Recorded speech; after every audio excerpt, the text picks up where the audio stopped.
In tonight's deep dive, the U.S., Ukraine, and Russia beginning talks to negotiate a possible end to the war in Ukraine. This is the first time that all three nations are sitting down together, but Russia and Ukraine both say a sticking point is the Donbass, Ukrainian territory Russia seized during the war. So for more on this, I want to bring in former U.S. Ambassador to Ukraine, Bill Taylor. Thank you so much for the time, sir. But I want to start here. It seems like the success of this trilat is largely predicated on Russia's appetite for peace. Do you think they're serious here? Alex, I don't think they're serious. They've given no indication that they're willing to make any move toward a peace, toward a negotiation, toward a ceasefire. The opposite, actually. You just reported they're just hammering the Ukrainians every day, every night, causing incredible suffering in Ukraine. Yeah. And what do you make of the negotiating group for Russia being all military personnel?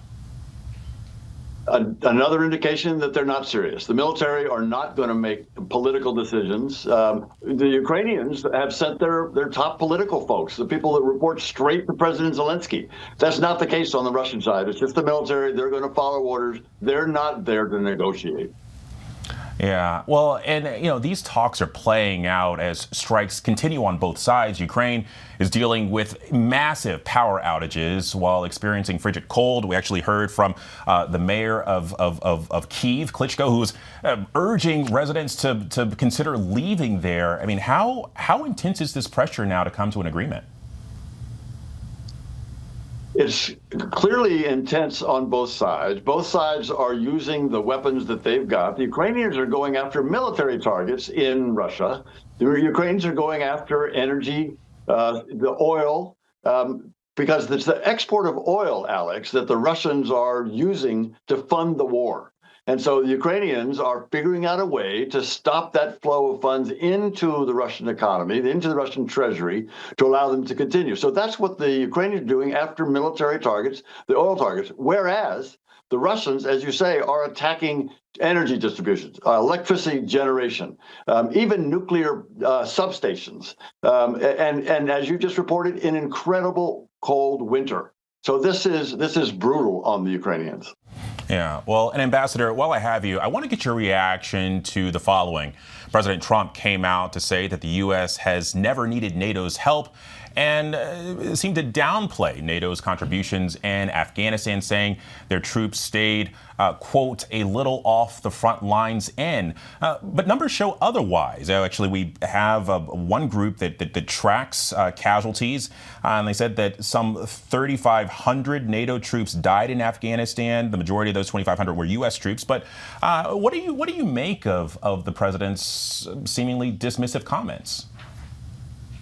Alex, the NATO allies fought very well and very hard and at great cost in Afghanistan. I spent a year in Afghanistan. I saw my own eyes the Brits out in the western part of the country. I know they were on the front lines. The Americans were on the front lines. The Brits were on the front lines. Others were as well. Other NATO allies as well. The Danes that we've had all this conversation about over the past couple of weeks, on a per capita basis, they lost more than almost any other nation. So the NATO allies have been very valuable, and they have sacrificed a lot for us, for our war in Afghanistan. Yeah, well, and you hear these comments. It also comes off of some other remarks made during Davos. I mean, what is the state of our relationship with some of our oldest European allies right now? Alex, it's our oldest allies are worried. They're worried. They've always been able to count on the Americans. They've always been able to count on the United States taking the lead, providing the weapons. The Ukrainians are the same way. They see the Americans as the source of support that they've counted on for these 4 years, coming up on 5, going into their 5th year here soon, next month. So the Ukrainians and the Europeans have counted on us. They're worried after this last couple of days. The comments that they've heard, the things that they've read, they're worried that they cannot count on us as much. So, Alex, they are stepping up. They're beginning to build their own capabilities because they can't count on the United States forever. All right. Ambassador Bill Taylor, thank you so much for the time.